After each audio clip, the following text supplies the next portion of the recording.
I'm Sabrina Zainal, and this is Nightline, the top stories. More than 200 killed as Air India plane crashes after takeoff in Ahmedabad.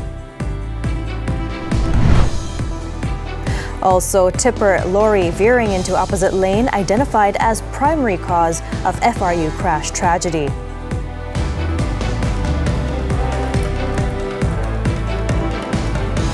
Good morning. We begin Nightline with this story. At least 204 bodies have been recovered after a plane crashed into a building in India's Ahmedabad minutes after takeoff on Thursday, with more people still trapped inside.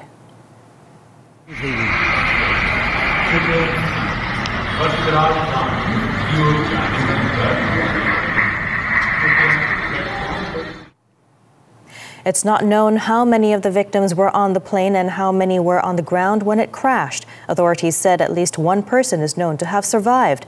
Over 100 bodies, most of them badly charred, have been brought to nearby hospitals for autopsy. At least 90 emergency response workers are currently deployed at the site of the crash. The Boeing 787-8 aircraft bound for London Gatwick Airport was carrying 242 passengers and crew when it came down in a residential area, crashing into a medical college hostel outside the airport. The plane was carrying 169 Indian nationals, 53 British nationals, 1 Canadian and 7 Portuguese nationals. According to air traffic control, the aircraft departed at 1:39 p.m. local time and issued a mayday call shortly after signaling an emergency, but no further communication was received. Following the crash, Boeing shares dropped about 4.8% and were trading at $203.55 after falling as much as 8% before the opening bell. In the wake of the tragic incident, world leaders expressed deep shock and sorrow, with many describing the crash as devastating. British Prime Minister Keir Starmer was among the first leaders to react, calling the scenes emerging from the London-bound plane devastating and expressing his support for the families of the British nationals who were on board the flight. French President Emmanuel Macron, meanwhile, expressed heartfelt condolences over the tragic crash, stating that the news was received with deep emotion. Ukraine President Volodymyr Zelensky expressed support for the victims' families and loved ones in India, the UK, Portugal, and Canada. He also extended his deepest condolences to Indian Prime Minister Narendra Modi and offered prayers for those affected by the tragedy.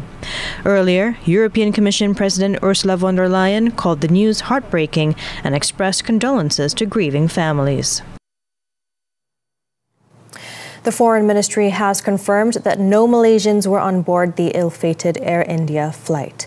In a statement on Thursday, Wisma Putra said the ministry is monitoring developments related to the incident and will provide further information if necessary. Those requiring consular assistance are urged to contact the Consulate General of Malaysia in Mumbai.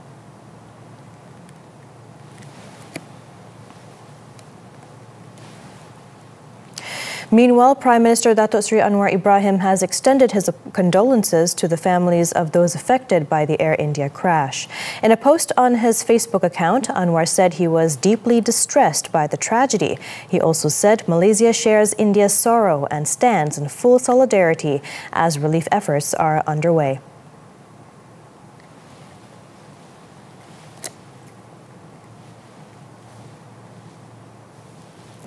Earlier, Anwar said the government is considering increasing the minimum wage for graduates of technical and vocational education and training (TVET) programs to 3,000 ringgit compared to the current rate of 1,700 ringgit.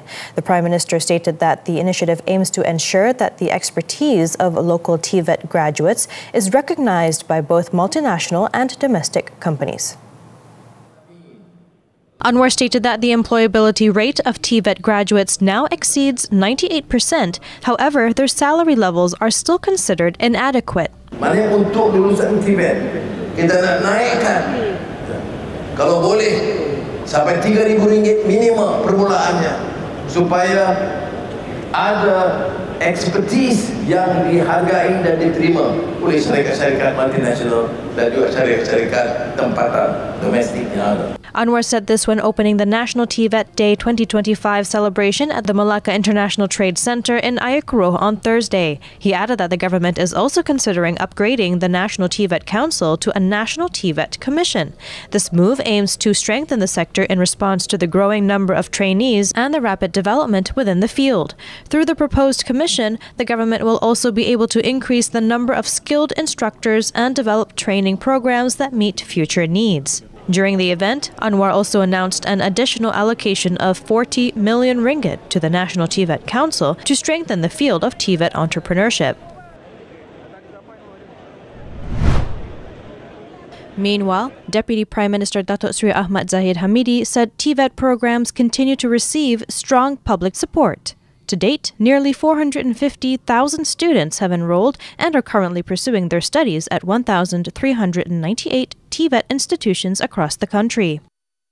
Permohonan untuk pengambilan bulan Julai pada tahun ini yang akan ditutup permohonannya pada 16 hari bulan Jun ini. Seramai 140,000 dan 27 pemohon telah memohon untuk memasuki TVET kita di seluruh negara. Ahmad Zahid, who is also the National TVET Council chairman, said that last year alone, 54% of SPM leavers, or over 212,000 students, chose to further their studies in the TVET field. Now, the primary cause of the fatal crash in Teluk Intan, Perak last month involving a tipper lorry and a Federal Reserve Unit FRU truck was that the lorry had veered into the opposite lane into the path of the FRU convoy. According to a preliminary report by the task force probing the road accident, the lorry was also significantly overloaded, carrying nearly double its permitted load. The 146-page preliminary report, released by the Transport Ministry on Wednesday, revealed multiple weaknesses and instances of negligence behind the May 13th tragedy. The tipper lorry involved in the incident not only failed its safety audit, but was also found to be negligent in several other aspects. Based on the findings, the incident was caused by the lorry driver's action of entering the opposite lane, which led to a collision with the FRU truck. This conclusion was supported by evidence found at the scene, including brake marks, tire tracks, and skid marks. At the time of the incident, the lorry was also carrying 40,960 kilograms of gravel, exceeding the permitted limit of 24,000 kilograms by 70.67%. The report also noted that the excessive weight increased the vehicle's kinetic energy, thereby amplifying the impact of the collision. The report also found that the lorry had failed the Road Transport Department's inspection and safety audit, scoring only 15% against the passing mark of 70% and failing in all 7 mandatory criteria. The firm operating the lorry, Tashveen Trading, also lacked a safety supervisor as required by the Department of Occupational Safety and Health. In addition, the vehicle was found to have failed to meet requirements regarding the installation and functionality of its global positioning system, GPS. Based on the technical inspection, all major mechanical systems of the lorry, including the brakes, tires, steering, and suspension, were found to be in satisfactory condition and complied with the required standards. No evidence was found to support the driver's initial claim of a steering system failure. The preliminary report also found that the front seats and the bench-style seats in the rear of the FRU truck had not been equipped with seat belts. The task force noted that the absence of these safety features significantly increased the risk of injury and fatality. This factor is believed to have contributed to the high number of fatalities and serious injuries sustained by all FRU personnel involved in the accident. The report also revealed that most of the passengers were believed to have been thrown forward upon impact, particularly towards the front left side of the cabin. This resulted in multiple secondary impacts, not only between passengers themselves, but also with the cabin's interior surfaces, contributing to the severity of injuries sustained. The situation was further worsened by the presence of unsecured objects inside the cabin, which turned into potential projectiles upon impact. The same report includes several intervention measures recommended by the task force to enhance the safety of public and goods transportation. This includes making it mandatory for all commercial commercial heavy vehicles to be equipped with data recorders, dashboard cameras, and real-time monitoring systems. The report also emphasized the importance of compliance with operational standards outlined in the SPAD Industry Code of Practice for Safety. Government agencies and departments also urged to ensure full compliance with seatbelt usage in all government-owned vehicles. They are also encouraged to consider the option of using buses for administrative and non-operational passenger movements, particularly for official government purposes. On May 13th, 9 FRU personnel were killed and 9 others injured in an accident along Jalan Cikus Sungai Lampam in Teluk Intan. 8 of the victims died at the scene, while 1 succumbed to injuries while receiving treatment at Teluk Intan Hospital. The Road Transport Department, RTD, will launch a large-scale inspection and safety audit known as GISA, targeting all public transport and commercial vehicle operators. Transport Minister Anthony Loke said the audit is a necessary move after the fatal bus crash in Gerik, Perak, which claimed the lives of 15 students from University Pendidikan Sultan Idris, UPSI, last Monday. Jadi saya nak mengingatkan semua syarikat pengendali, mereka ada tanggungjawab. Bukan tunggu JBJ masuk buat audit. Mereka ada tanggungjawab untuk mematuhi syarat-syarat pemilik kenderaan memang jelas. Dan perkara ini bukannya perkara baru kepada mereka. Mereka tahu syarat-syarat ini. Tetapi dari segi pematuhan itu memang sesuatu yang sangat lemah lah. Loke said this after visiting the accident site and inspecting the bus wreckage at the Gerik District Police Headquarters in Perak on Thursday. He added that 7 mandatory requirements must be adhered to by all public transport operators. These include appointing a safety officer, monitoring speed via GPS, and ensuring a 30-minute rest break every 4 hours. The Malaysian Anti-Corruption Commission, MACC, expects to complete its investigation paper on the misappropriation of sukuk funds for a highway project involving a Tan Sri within a month or two. Chief Commissioner Tan Sri Azambaki said they have recorded statements from 53 people so far, with more witnesses expected to be called in to assist. Kes ini akan mengambil masa mungkin dalam tempoh sebulan 2 lagi untuk disiapkan kerana banyak perkara yang kita kena kaji dan juga kita analisakan dokumen-dokumen dan juga kenyataan kewangan. On Thursday, the MACC deployed its anti-corruption tactical squad as the Tan Sri resumed giving his statement in relation to the case for the second consecutive day. Sources reveal that the team was brought in to assist with the inspection of a specific room at the individual's residence in Bandar Tasik Selatan, Cheras, which is believed to contain weapons and valuable assets linked to the investigation. On Wednesday, the recording of the Tan Sri's statement lasted for 6 hours. To date, the MACC has seized assets amounting to 143 million ringgit in connection with the case. In a separate case, Azam said at least 1 individual is expected to be charged soon in connection with the alleged mining scandal in Sabah. On Sabah issue, I will announce in very short period of time there will be someone, 1 or 2 will be charged in court. And could be they will be charged first and I will make announcement later. He added that the investigation papers had been completed and submitted to the Deputy Public Prosecutor last week. On November 17th last year, the MACC summoned 5 Sabah State Assemblymen for questioning after an audio recording and 3 videos allegedly involving corruption linked to the procurement of mineral projects in the state went viral. Following this, the graft buster conducted a thorough investigation into the mining scandal, including digital forensic analysis of the leaked videos that allegedly link several Sabah Assemblymen to the case.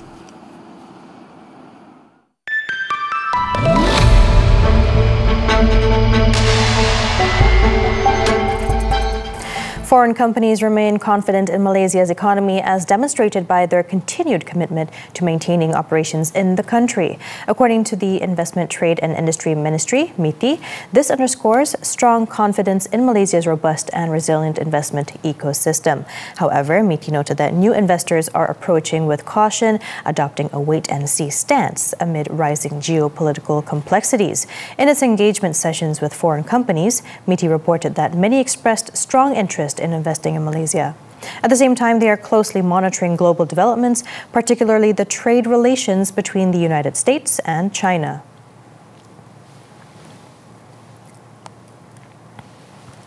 Britain's economy slowed sharply in April, reflecting shockwaves from U.S. President Donald Trump's announcement of wide-ranging tariffs and a one-off hit from the end of a tax break on property sales. Official data showed on Thursday that gross domestic output shrank by a larger than expected 0.3% in April from March, the biggest monthly drop since October 2023, and more than the 0.1% fall forecast in a Reuters poll. A big factor in this was a slump in real estate and legal activity in April after the end of a temporary tax break on house purchases, which contributed 0.2 percentage points of the overall 0.3 percentage point fall in output in April.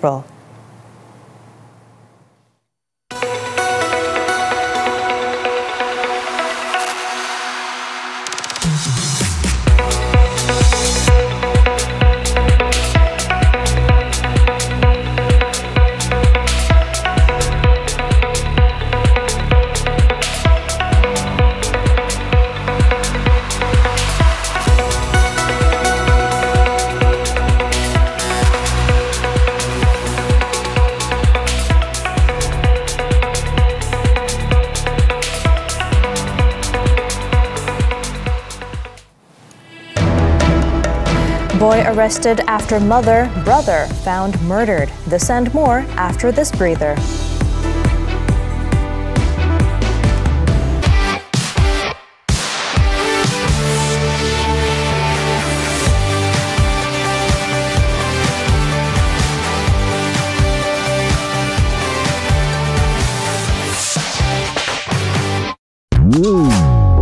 Menarik di Malaysia minggu ini, menyelami pengorbanan keluarga yang ditinggalkan. Rina, awak kalau masak letak MS dalam masakan? Letak kenapa? Kena tahu kesannya kepada kesihatan. Beli barang online secara COD, barang dah sampai tapi tak nak bayar. Kenapa? Mereka telah menerima hukuman, berilah peluang kedua kepada bekas banduan, mulakan hidup baru. Berbaloi ke daftar kad keahlian untuk berbelanja? Kita kupas dalam Soal Wang. Isnin hingga Jumaat jam 10 pagi ditonton. Juga eksklusif di TV3.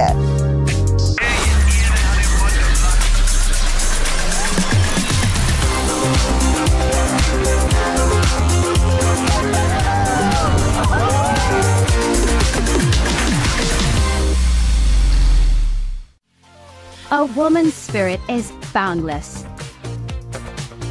So grab your coffee cups and wear your sassiest smile. Because this season, we're louder than ever. We talk career, health, finance, relationships, and everything in between. Women's Talk is here to empower and inspire you. Join us on Women's Talk every Saturday, 5 p.m. only on TV3 and stream now on Thursday. Ada idea drama yang boleh viral atau nak jadi pelakon di TV3? Pitch story korang selama 10 minit berserta slide presentation ke TV3. Atau sertai pencarian pelakon drama sangat pada 14 Jun di Universiti Malaya dan Talis University 21 Jun. Berumur 18 hingga 25 tahun. Tak kisah nak genre romantik, komedi, cinta atau isu semasa pun boleh. Menang hadiah terkumpul RM9,000 jika idea korang diterbitkan oleh Media Prima. Atau boleh berlakon sekali dalam karya drama sangat. Thanks for staying with us. In Temerloh, Pahang, a man involved in an accident on Wednesday where 2 teenagers on a motorcycle were killed has been remanded for 7 days until June 18th. District Police Chief Assistant Commissioner Mazlan Hassan said the 38-year-old suspect is being investigated for causing death by reckless or dangerous driving, as well as for drug-related offences. According to Mazlan, the car that collided with the victim's motorcycle was found to be transporting drugs. During an inspection of the vehicle, police discovered packets of crystalline substances believed to be shabu and heroin on the rear seat. The incident, which occurred at 11 p.m., was captured by a CCTV camera. The suspect allegedly crashed his car into both victims when they stopped at a traffic light junction along Jalan Tengku Ismail. Nur Irdina Shafia Muhammad Nazri and her pillion rider, Anis Irdina Sofia Khairul Azman, both aged 18, died on the spot. The victims' bodies were sent to Sultan Haji Ahmad Shah Hospital for post-mortem. Now, a 17-year-old boy was arrested on suspicion of murdering his mother and elder brother and injuring his younger brother in an incident in Bukit Rambai, Malacca on Thursday. The police were alerted to the incident at around 6 a.m. after neighbors heard one of the victims crying for help. State Police Chief Datuk Zulkhairi Mukhtar said that upon arrival, officers found the bodies of a 51-year-old woman and her 21-year-old son in the living room with multiple stab wounds. Another victim, the woman's 13-year-old son, sustained injuries and was taken to Malacca Hospital by ambulance at around 7 a.m. Investigations at the scene then led to the arrest of the 17-year-old suspect. Suspek ini akan mengambil SPM pada tahun ini. Jadi dia ni selalu dimarahi oleh apa yang kita dapat maklumat dari jiran sebelah lah. Selalu dimarahi supaya untuk belajar lebih tekun lagi dan mungkin ini menyebabkan tekanan perasaan kepadanya. Police recovered blood-stained clothing in nearby bushes, which the suspect attempted to destroy. Authorities also seized a 20-centimeter-long folding knife found in the suspect's school bag. It is believed that the murder was premeditated, as the weapon used by the suspect had been purchased in advance. The suspect is expected to be remanded on Friday to assist in the murder probe. In the meantime, in Johor, the Customs Department foiled an attempt by a drug syndicate to smuggle morphine worth over 955,000 ringgit via courier. State Customs Director Aminul Izmir Muhammad Suhaimi said the drugs were seized after officers intercepted 2 suspicious parcels during an inspection at a mail and courier center in Johor Bahru on April 23rd. Now, he added that each box contained 2 packets of sweets placed on top of a white bottle filled with a dark-colored liquid, which later tested positive for morphine. Further checks revealed that the parcels had been sent from Hong Kong to a residential address in Pulai. Authorities are currently working to identify members of the syndicate and trace the intended recipient of the parcels. The case is being investigated under the Dangerous Drugs Act. Dozens killed in latest Israeli strikes. The details when Nightline returns.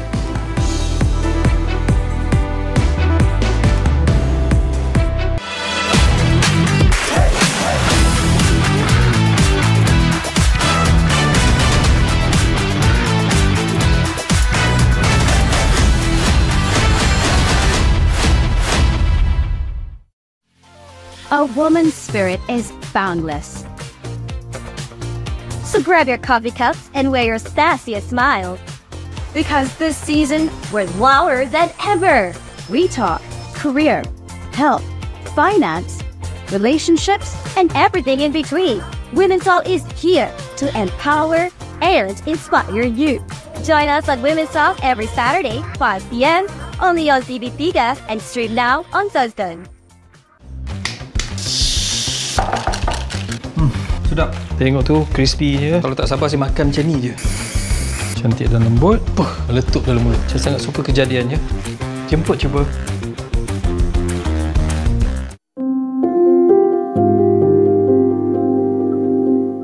Serah gelak, serah semata.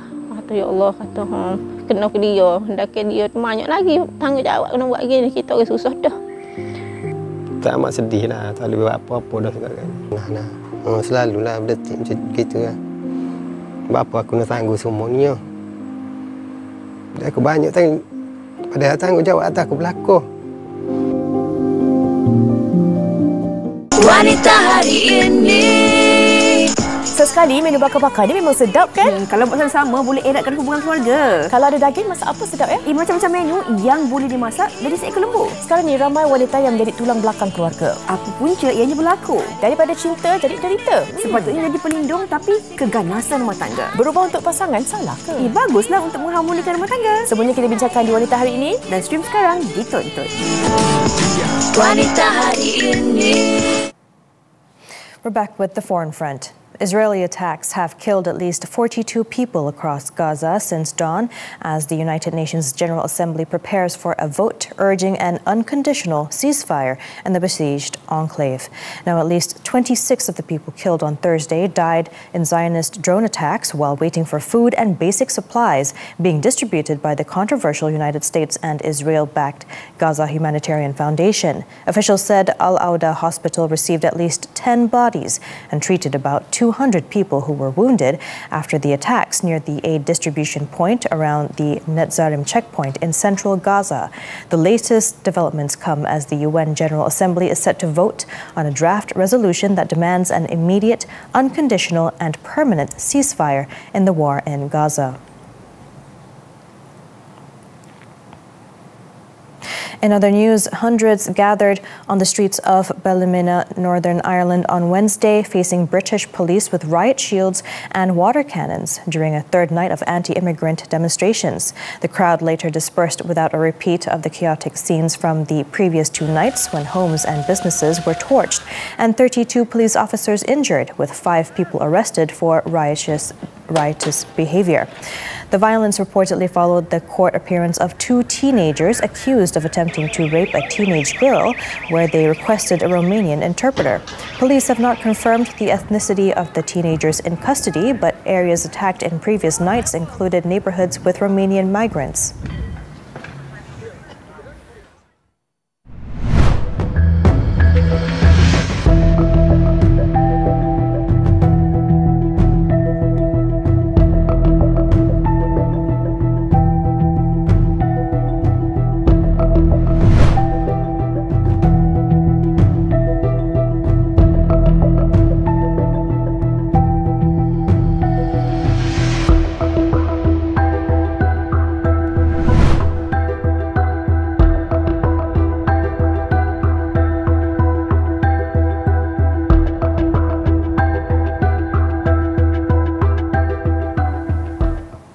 Switching to sports now, football, the 2025 ASEAN U19 Women's Championship.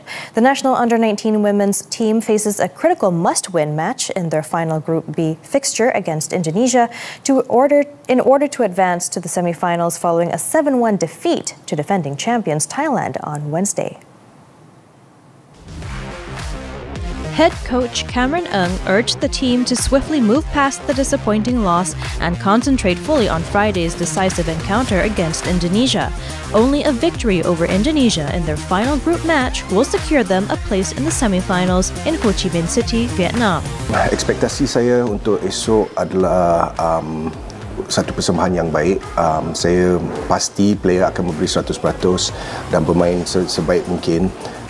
Itu yang saya confident lah dengan player saya. Dia akan mereka sentiasa beri yang terbaik yang mereka boleh. Kita juga sedia maklum lah kalau kita menang, kita akan layak ke separuh akhir. Meanwhile, players are determined to move past the heavy 7-1 defeat as they prepare to give their full commitment in pursuit of 3 crucial points in the decisive match. Kalau dari sana nampak dengan dorang ada juga down sikit lah sama lepas apa yang kami lawan Thailand kemarin, ada semangat untuk lawan seterusnya Indonesia begitu. On to athletics, the NCAA Track and Field Championships in Oregon, USA. National sprinter Muhammad Azim Fahmi and his Auburn University teammates have once again demonstrated their dominance in collegiate sprinting, charging into the Division I 4x 100-meter relay final in record-equaling fashion on Wednesday. Running in the third heat of the semifinals at the Hayward Field, University of Oregon, the Auburn University quartet of Azim Kayinsola Ajani, Dario Matao, and Makana Keishik Charamba equaled the meet record of 37.97 seconds set by Florida quartet in 2019. In the overall standings across all 3 semifinal heats, Auburn finished as the fastest qualifiers. South Florida were second with 38.12 seconds, while Louisiana State University clocked 38.14 seconds to place third. Azim's team will start as favorites in the 9-team relay final on Friday.